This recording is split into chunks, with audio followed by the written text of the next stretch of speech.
안녕하세요. 나랑나랑의 이소원입니다. 안녕하세요. 이건호입니다. 선생님, 최근에 신간을 내신 것의 제목을 봤더니 젊은이는 노인의 스승이다. 이런 이야기가 있습니다. 그래서 참 제목부터가 신선하고 요즘 젊은 것들이 이렇게 이야기를 하고 아 진짜 꼰대야. 젊은이들은 이렇게 얘기해서 서로 세대 간 갈등이 어느 때보다도 이렇게 좀 첨예하고 서로가 서로에 대해서 불신하는 이런 시기에 역설적으로 젊은이는 노인의 스승이다. 이게 무슨 말인가? 지금까지 저는 젊은이가 노인의 스승이다 이런 건 들어본 적이 없는 것 같고 노인을 공경해야 된다. 노인 한 사람은 사라지면 도서관이 사라지는 거랑 같다. 세상이 참 예의가 없어진다. 이런 얘기는 많이 들어봐도 젊은이는 노인의 스승이다. 정말 신선한 이야기가 아닐 수 없는데요. 어떤 의미를 담은 제목일까요? 세월을 생각해 보세요. 세월. 흐르는 세월. 네. 세월을 생각하면 금방 풀릴 얘기예요. 그렇습니까? 세월은 뒤로 가요, 앞으로 가요? 앞으로 가죠. 앞으로 가요. 예. 앞으로 가면 최신 해에 태어난 사람이 스승일까? 옛날에 태어난 사람이 스승일까? 일정 기간은 옛날에 태어난 사람이 스승일 수가 있어요. 네. 그러나 그 일정 기간, 일생 동안의 그런 활발한 일정 기간을 지내면은 세월이 흐르잖아요. 네. 그런 만큼 사회도 바뀌어요. 네. 사회도 바뀌고 경험도 바뀌고 바뀌는 거예요. 네. 바뀌었는데 옛날 경험을 가지고 자꾸 옳다고 우긴다면은 될 수 있는 게 아니잖아. 네. 그래서 내가 젊은이는 참 노인의 스승이다. 네. 라는 말을 내가 생각해낸 거예요. 예, 선생님 그리고 나는 그걸 실제로 어떨 때 느꼈냐면 내 정년 퇴임할 때 퇴임하실 때, 퇴임사를 하거든요. 네. 퇴임사를 할 때 내가 이제 다른 외울 수는 없지만 기억나는 핵심은 그거예요. 지금까지는 나는 여러분들의 스승이었다. 네. 그건 틀림없잖아. 네. 그래서 내가 시간 나는 대로 최신지견을 읽고 될 수 있는 대로 소화를 해서 알아듣기 쉽도록 너희들한테 내가 전달을 했는데 오늘부터는 내가 이제 이 직책에서 떠나기 때문에 그런 의무도 사라지는 거고 또 의무가 사라지니까 바삭바삭해서 최신지견을 읽어야 될 의무가 있는 것도 아니고 그렇죠. 네. 그렇게 하다 보면 뒤떨어지는 거예요. 내가. 네. 그러니까 오늘을 기점으로 해서 너희들이 나의 스승이라 그런 말을 했어요. 네. 그건 내가 정말로 그랬어요. 진심으로. 진심으로. 네. 왜 그러냐면 내가 학교를 떠나면 책을 들 시간이 학교에 있을 때보다는 적어져요. 그 다음에 환자도 안 보니까 환자를 보는 경험도 적어져요. 그렇다고 해서 세상 흐름에 대해서 내가 통달해 있느냐? 그것도 아니잖아요. 그래서 누구한테 모르는 걸 물어야지. 누구한테 물어야 되겠어요? 잘 아는 사람한테. 누가 잘 알겠어요? 내가 가르쳐놓은 젊은 사람이 잘 아는 거예요. 그래서 오늘부터는 여러분들이 내 스승이니까 내가 여러분들에게 성의를 다했듯이 내가 모르는 점이 있어서 묻는다든지 또 내가 안 묻더라도 이런 게 요새 있으면 이런 게 있습니다 하고 가르쳐주는 그런 친절한 스승이 되었으면 좋겠다. 친절한 스승이 되어주세요 나의 제자들아. 그런 얘기를 내가 한 적이 있어요. 참 그 일화도 참 신선하게 다가옵니다. 선생님 일전에 이런 얘기를 한번 해주셨죠. 어떤 분이 얘기했다고 그 이론은 책을 뭔가 쓰면 잉크가 마르기 전에 이미 틀리다. 그건 내가 대학교 다닐 때 내과 선생님이 해주신 얘기예요. 그때는 이제 해방되고 얼마 안 됐으니까 전부 이제 독일 계통의 교육을 받았던 교수님들이라. 그게 새로 이제 미국에다가 이제 유학을 보내가지고 그 미국 유학을 가서 그쪽 의학을 이제 배워오도록 네. 그분이 와서 한 얘기가 굉장히 신선하게 들어서 나는 뭐냐면 교과서의 활자의 잉크가 마르기 전에 이미 그 책은 쓸데없는 옛날 이론이 된다. 네. 그래서 이상하다. 교과서가 옛날 가만히 생각해 교과서가 탄생할 때 그걸 생각해 보니까 1, 2년에 나오는 게 아니잖아요. 교과서 나오는 여러 해 걸리죠. 여러 해 걸려가지고 그걸 종합해가지고 쓴 거란 말이에요. 네. 그걸 쓰는 동안에 세월은 가만히 있어요. 발전하는 거예요. 교과서에는 안 적혀 있지만 지금 나와 있는 게 있단 말이에요. 네. 그러니까 이건 허운 거예요. 이제 그런 뜻으로 우리한테 얘기했는데 나는 그때 그걸 굉장히 신선하게 받아들였어요. 그러니까 시대 상황과 조건에 따라서 새롭게 변화하고 발전하는 추세를 따라가지 못한다는 거죠. 네. 언제든지 경험이 있어야 경험을 종합해가지고 이론을 만들고 이론이 생겨야 교과서를 만들 수가 있잖아요. 말하자면 이론은 경험의 논리적인 집합체라고 할 수 있는 그렇죠. 근데 이 경험 자체가 바뀌기 때문에 그렇죠. 이 이론도 또한 새롭게 바뀌어야 되는데 그렇죠. 옛날 걸 가지고 자꾸 지금을 재단하려고 하면 안 된다는 거 아니겠습니까? 그러니까 우리가 여기서 공부한 게 뭐 정신분석학이니 이런 거기 때문에 거기에 대한 그 예문을 내가 많이 들고 있지만 그건 이미 옛날 얘기예요. 따지자면. 그러나 그 시발점이 그것이기 때문에 그 시발점에서 나왔던 아이디어는 변하지 않을 거 있다. 그게 이제 변한다면 이 얘기도 이제 안 되겠지만은 그걸 바탕으로 해서 더 발달된 이제 이론들이 많이 나왔잖아요. 그거는 뿌리가 결국 거기다. 그런 뜻에서 이제 인용을 내가 많이 하는 거예요. 선생님 저번에 들려준 일화 중에 무엇인가 이게 후배들한테 이런 방법이 어떠냐 이렇게 한번 이야기를 했더니 그 후배들이 선생님 그거 지금 저희들 이미 하고 있습니다 이렇게. 그렇죠. 그 이제 학교에 있을 때 내가 수련들을 가르치면서 뭐라고 이 얘기를 하면 전부 나보고 허황하다고 그래. 허황하다. 황당하고 허황하고. 황당하고. 이제 그런 얘기를 들으면 좋게 얘기하면 내가 저들이 생각하고 있지 못한 것을 내가 앞질러서 생각하는 거예요. 그런 점도 있는데 애들은 이제 그걸 이해를 못하니까 내가 허황한 소리를 한다 이런 거 아니겠어요? 근데 이 친구들이 졸업하고 개업을 하고 어디 뭐 대학에 봉직을 하고 이러면서 이제 또 1년에 한 번씩 모여가 서서히 날이면 또 점심도 사주고 그래요. 그러면서 그때 하는 얘기가 선생님 하신 얘기는 그때 들어보니까 허황했는데 한 5년 지내고 생각하니까 그 말이 맞아요. 이런단 말이에요. 5년 지나고. 그러면 내 예견이 한 5년 정도는 통했다는 뜻이에요. 그러네요.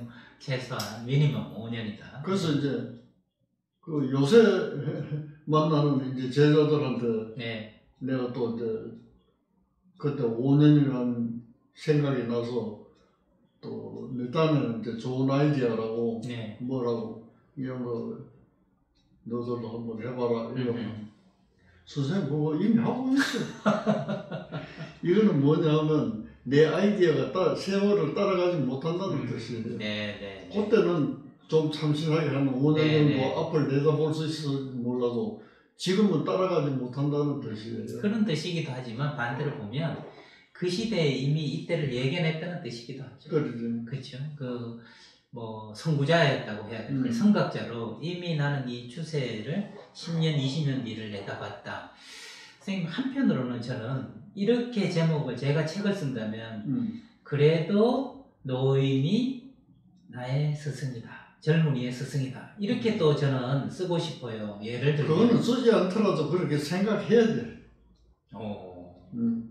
당연히 그렇기도 하고요. 그 전 시간에 사도도 얘기도 내가 했지만은 우리가 그때는 지금 보기는 허황한지는 몰라도 말이지. 그런 업적을 남겼기 때문에 그걸 바탕으로 지금 또 맞습니다. 맞습니다. 그러니까 노인은 영원한 스승이에요. 아, 네. 자기들이 스승이라고 생각하든 안 하든 네네. 노인은 영원한 스승. 그러면 이렇게 생각, 세월이라고 처음에 말씀하셨잖아요. 세월이 이렇게 흘러가지만 예를 들어서 물이라고 생각하면 물은 각각 다른 물이 같지만 흘러가는 건 물이잖아요. 그러니까 물이라는 거는 변함없는 그 무엇을 이야기하고 물의 모양이나 이 속도나 이런 것들은 변화를 얘기하는 거 아니겠습니까?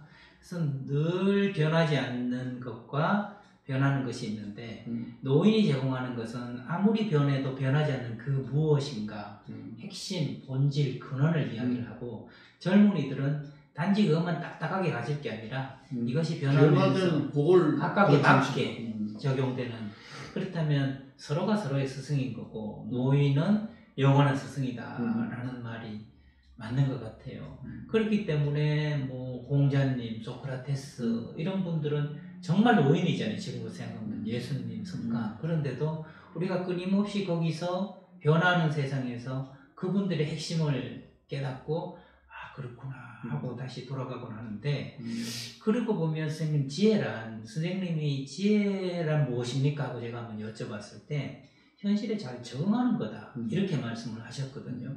적어도 두 가지 요소가 있어야 되겠네요. 하나는 변하지 않는 그 무엇, 핵심 원리도 알아야 되고 변하는 이것에 적용하는 이런 적용지도 있어야 되고 두 가지가 있어야 되겠군요. 아, 쉽지 않은 일인데요. 쉽지 않은 일이에요. 그러니까 사람이 쉽지 않으니까 하려고 하는 거예요. 쉬우면 그 누가 하겠어요. 네. 그 예를 들어 남방에 사는 사람들이 저 추운 데 사는 사람들에 비해서 좀 나태하거든. 네. 그건 뭐냐면 양식을 저장 안 해도 눈만 뜨면 과일 있고 뭐, 네. 금방으로 저장을 해요. 네. 제자로 서 있는 거 배고플 때 올라가서 따먹으면 되지. 그러나 추운 데 사는 사람은 그 따뜻할 때 생산될 때만 생산되지. 네네네. 그러니까 저축을 하는 거예요. 저축하고 부지런하고. 네. 그렇게 상대적으로 생각해 보면 남쪽에 사는 사람이 느슨한 거지. 네. 응? 그러나 그거는 환경이 그렇게 돼 있으니까 네. 걱정할 필요가 없어서 그런 거고. 그 저쪽은 걱정을 해야 될 처지이기 때문에 그런 거예요. 네.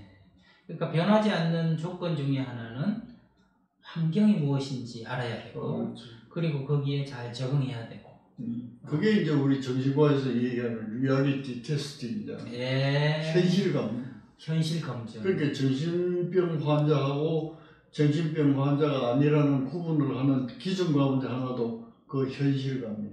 현실 검증 능력이에요. 네. 지금 계절이 뭐예요? 겨울입니다. 그러니까 정상이지. 네. 이 추위에 둘이 앉아가 얘기하면서 오늘 여름 더워 죽겠다 이러면 시간 계절에 대한 감각이 틀렸다는 거예요. 그러게요. 전에도 한번 나눴지만 선생님 응급실에 갔을 때 여기가 어디예요? 지금이 그렇지. 언제예요? 그럼. 내가 누구예요? 그 세 가지 질문은 다시 이렇게 현실 검증이라는 거네요. 전에 그런 말씀도 한번 하시죠. 남반구에 사는 사람들은 땅구멍이 좀 넓다. 그렇죠. 신체적으로. 네.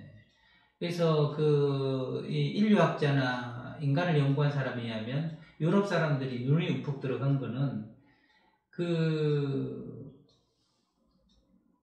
눈이 그렇게 움푹 들어가야 그 기후에 잘 적응하기 때문에 눈이 들어가고 그렇게 보면 사람들의 피부색이라든지 생긴 모양이라든지 키라든지 이런 것들이 무슨 인간이 마음대로 만든 게 아니라 환경에 적응하려다 보니 그런 모양으로 되는 거네요. 그러면 눈에 보이는 환경도 있지만 눈에 보이지 않는 심리적인 환경, 정서적인 환경도 있지 않겠습니까? 그래서 정신병이라는 것은 왜곡된 환경에 잘 적응한 결과다. 이런 이야기가 있는데 이것도 맞는 이야기인가요? 맞는 이야기인 거죠. 네. 그러니까 이제 아직은 정신병에 대한 기질적인 원인을 찾지를 못했어요. 기질적인 것은 찾지 못했다. 네. 그러니까 의학이라고 하는 것은 원인, 경과, 결과가 똑같아야 돼요. 원인, 경과, 결과. 네네. 그러나 예를 들면 요새는 조현병이라고 하면 정신분열증 같은 그 진단을 붙이자면 원인이 뭐다 이래가지고 붙이지를 않는다고. 무슨 증상이 있으면 증상을 보고 결과를 보고. 네. 증상을 가지고 이거는 의학적인 진단 방법이 아니에요. 그러네요. 의학은 원인, 경과, 그렇지. 증상이 있으니까. 그게 어느 나라에 가든 어느 지역에 가든 똑같아요. 네네네. 근데 이거는 달라요. 정신과 사례를 말이지. 그 내가 수련회 때 그 읽은 건데 사례를 해가지고 전 세계에 있는 정신과 하는 선생님들한테 편지를 다 똑같은 사례를 가지고 전 세계 정신과 의사들한테 쭉 보냈어요. 진단을 이거는 어떤 정신 질환이냐. 그때 다 틀려. 진단명이 다 달라요. 일치율이 적어. 그거는 뭐냐 하면은 그 사람이 살고 있는 그 환경에 따라서 생각하는 거예요. 네. 그 다음에 정상에 대해서 생각을 하니까 예를 들면 내가 주먹을 쥐는 것이 우리 풍습에는 좋은 것이라고 생각한다면 다른 사회에서는 주먹을 쥐는 것은 나쁜 습관이다. 이렇게 생각할 때도 있잖아요. 그러면 주먹을 쥐는 것이 정신분열증의 정상이다. 이래 돼버리면 주먹을 쥐는 것이 좋은 의미로 반습이 내려온 데서는 이건 틀린 거잖아. 그러네요. 그러니까 일치율이 한다니까. 그러나 정신분열증은 우리 신체의 무슨 물질이 뭐 어떻게 돼서 아니면 어떤 장기가 어떻게 돼서 그렇다.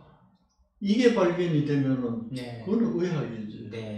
그래서 정신의학은 지금 이제 점점 그쪽으로 가고는 있지만 아직은 가설적인 게 많아요.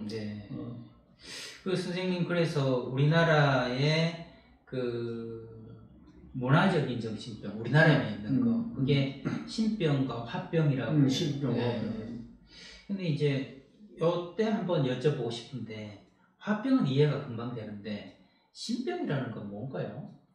신병은 이제 미래 예측 신내리는 뭐 그런 건가요?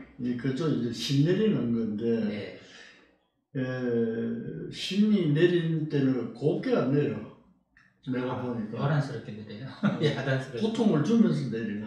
고통을 주면서. 그 고통이 뭐냐면은 신이 시키는 대로 하지 않으면 고통이에요. 근데 신이 시킨다는 걸 뭐냐면은 내가 원래 점을 치는 사람이 아닌데도 불구하고 그런 예언을 자꾸 하게 되는 거예요. 그리고 굿하는 거 모양으로 그런 것도 하고 말이지. 이런 게 이제 내림인 거예요.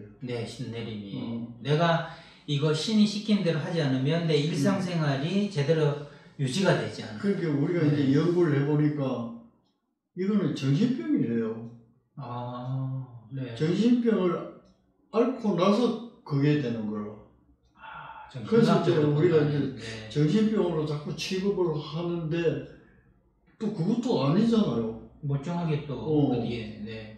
그래서 이제 미국 그 진단 분리에서 그걸 연구하다가 안 되니까 이거는 한국 문화를 이해하지 않고는 이해할 수 없는 거다. 그래서 이제 문화증후군으로 만든 거예요. 근데 요즘은 그렇게 신 내리는 사람이 그렇게 많지를 않는 것 같아. 많지를 않고 그것도 학원이 있어가지고 이제 배우면 별거리 또다. 야, 그러면 문화적으로도 다 다르고 또 시대에 따라서도 다르니 정말 우리 스승은 참 많네요.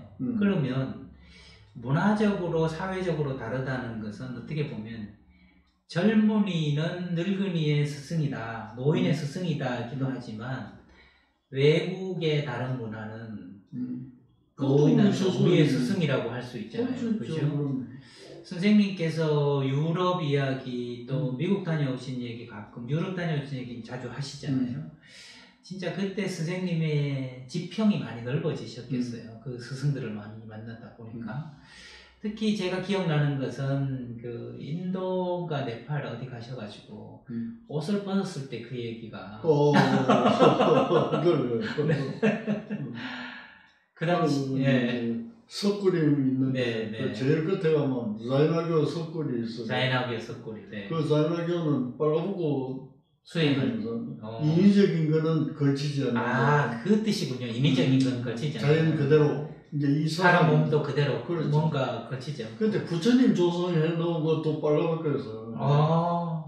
네네. 다른 부처님들은 그래도 옷을 다 입고 있잖아요. 네네네. 뭔가 가사장상을 걸치고 있는데. 근데 그 석굴이 한 5개 정도 되는지 모르겠어요. 네네네. 거기 가면 부처님도 다 나체예요. 네. 근데 모두 그 경배하는 사람들이 그 나체의 거시기를 자꾸 만지셔서 속에 새까매. 그거는 뭐 너무 세속적으로 해석을 하시지 마시고. 네네. 그 자이나교 같은 데서는 이제 그게 또 중요한 링가거든. 네네네네. 그거는 마치 그 바티칸에 가면 그 성모 예수님을 이래 안고 있는 상이 있잖아요. 그 어디가 제일 새까만지 알아요? 모르겠어요. 예수님 발이 제일 새까만. 발도 안 씻나 봐. 거기를 계속 이렇게 부드러지는 그 성물을 만지면서 기도하기 때문에 그게 새까만 거예요. 그것처럼 이 자이나교도 그 링가를 성스럽게 생각하기 때문에 그걸 만지는 거지. 무슨 성욕이 일어나서 그걸 만진다 그렇게 생각해서는 안 된다는 말씀을 드리는 거예요. 그 새까만데 선생님이 거기 가셔가지고 선생님도 나도 이렇게 해봐야 되겠다. 옷을 하나씩 벗어봤는데 팬티만 못 벗어. 그러니까 그게 얼마나 부끄러운지. 야, 이제 팬티 다른 부분까지는 다 배웠는데 팬티는 내가 도저히 내가 살아온 이걸로 벗어지지가 않더라. 근데 그것도 이상하죠. 목욕탕 가면 다 벗고도 그러게요. 네. 참 그 생각이 나는 게 아마 그때 뭐 수치심 같은 것도 그렇지. 우리 문화에서 수치심이 또 얼마나 중요한 겁니까? 야, 그러고 보면 참 세상에 좀 확대를 해볼까요? 확대를 해보면 젊은이만 노인의 스승이 아니라 꼬마도 노인의 스승이고 노인도 노인의 스승이고 중년도 노인의 스승이고 그런 거 아니겠습니까? 그러니까 스승이 아닌 사람이 없다 이게. 네. 내가 몰라서 물어서 대답해주면 그분은 다 스승이다. 어린이든 뭐 누구든 간에. 그러니까 내가 몰라서 물었는데 대답한다면 그것이 크게 보면 사물이든 사람이든 두두물물이 다 나의 스승이다. 그러면 노인이 되어서도 이 모든 것들이 나의 스승이다 생각하고 배움을 멈추지 않는다면 그런 사람이 진짜 스승이 될 수 있겠는데요. 그렇죠. 네. 그 왜 유명한 일화가 있잖아요. 그 누가 원효대사. 네. 당나라로 유학하다가 해골물을 마시고. 네네. 깨닫고 당나라까지 갈 거 없어. 그래서 돌아왔잖아요. 네네네. 누가 썼었니? 해골물? 해골이 수술이. 예. 그렇다는 거예요. 그러니까 스승은 따로 있는 게 아니라 그렇죠. 시대와 문화, 그 사회에 따라서 내가 배우고자 하는 마음만 내면 그게 모두 스승이다. 지난번에 선생님의 호기심에 대해서는 제가 깜짝 놀랄 정도로 느꼈었는데 그런 호기심을 잃지 않고 하루하루 살아가는 게 물리적인 나이와 상관없이 만년 젊음으로 살 수 있는 비결이다. 이렇게 정리하면서 오늘 선생님과 너랑 나랑 여기서 마무리하도록 하겠습니다. 네, 지금까지 저는 너랑 나랑의 이성훈이었습니다. 다음 시간에 뵙겠습니다.